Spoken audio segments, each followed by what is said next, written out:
organizations. Till 2008, Turkey was a part of the negotiations between Israel, Palestine, and Israel, Syria. We tried to be intermediary in the indirect talks between them.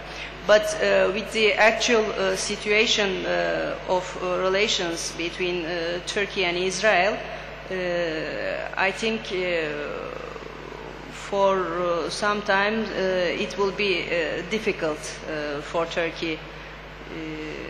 But anyway, our objective is to eliminate all the problems in the region, and we will act in this way. The second question that I have is a very sympathetic question from Ruzila. How and what words were used to encourage elderly men, women and babies to board the ship Mavi Marmara to sail to Gaza? It's amazing. Perhaps similar encouragement can be applied for others to make similar journeys. Well, we didn't have to encourage elderly men, women and babies to be on the board of Mavi Marmara, because they didn't know that they were going to war. They just knew that they were part of a humanitarian action, that they were bringing some materials, food, toys to the people in Gaza, and some moral support too. They didn't know they were going to war. They didn't need any encouragement. But maybe next time we will try to not send babies in the ships. Nobody knows what Israel will do. Thank you. Thank you. Thank you very much for that answer. And now I would like to once again call on Dr. Ahmad Salim, because he has something to say regarding the first part of the question directed at the Ambassador of Turkey. Welcome. No, actually, I fully agree with Her Excellency the Ambassador Sirab Atai on answering the first question. I just want to add that the globe is very small, and they say today it is a small village. So to achieve just and lasting peace in the Middle East is of course an international responsibility of the international community as a whole, and it is also a responsibility of the people of the region, including countries like Turkey or any other country in the region. And that's why in the last summit, Arab summit held last March in Libya, there was for the first time a proposal that the 22 Arab countries should sometimes meet 22 plus 1 like Turkey, or 2 like any other country in the region. Me, as I was in this part, South Asia, some times ago, actually ASEAN is vanguard in this experience.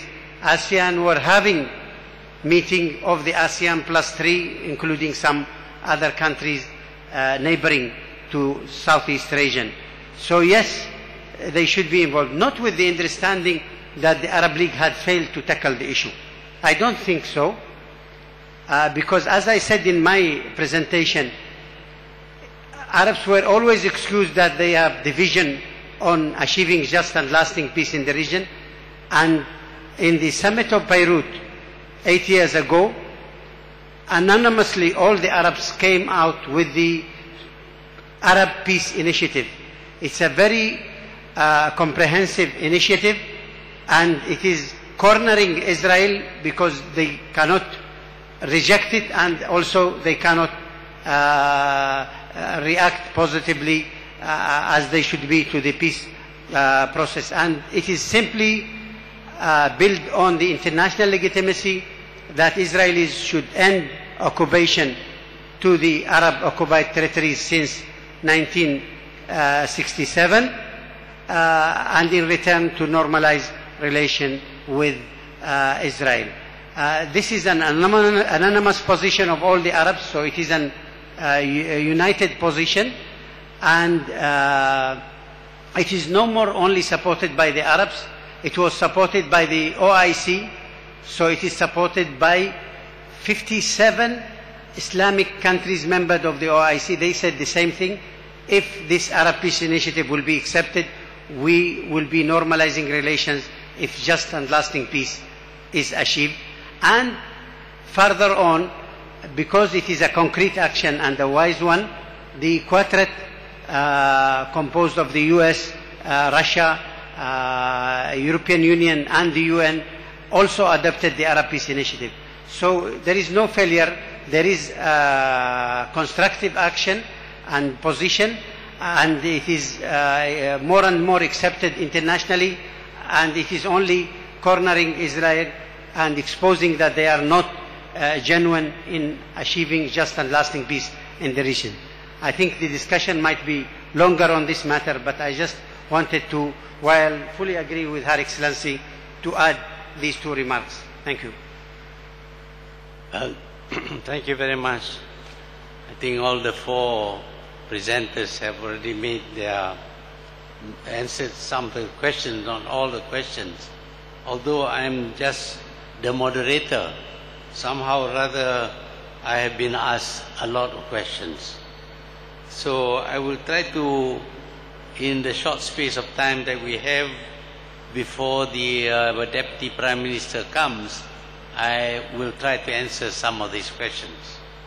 Now, Suhaimi Baba, Association of Film and TV Practitioners, Malaysia, wants to know, since the US and Israel would be producing a lot of film to support their views and to explain their actions, what would the Perdana Leadership, Perdana Global Peace Organization support the initiative for the media to coordinate as international to influence the citizens of the world? Can the same not be done by the Palestinians? Can organizations of global peace influence world citizens through this media? We are going to do our best.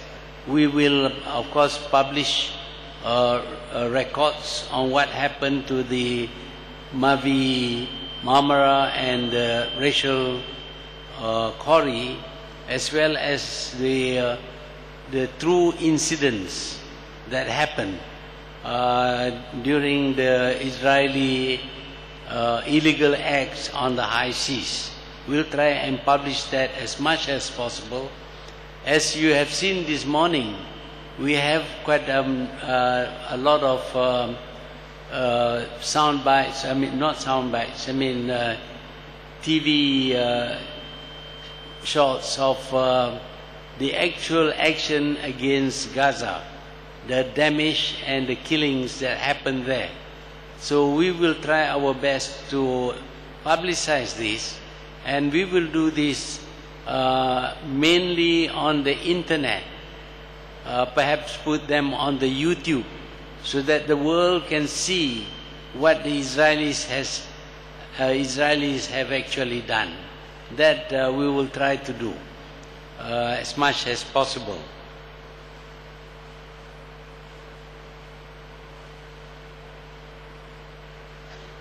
Why does Malaysia still allow and approve? This is from Diana of IMU.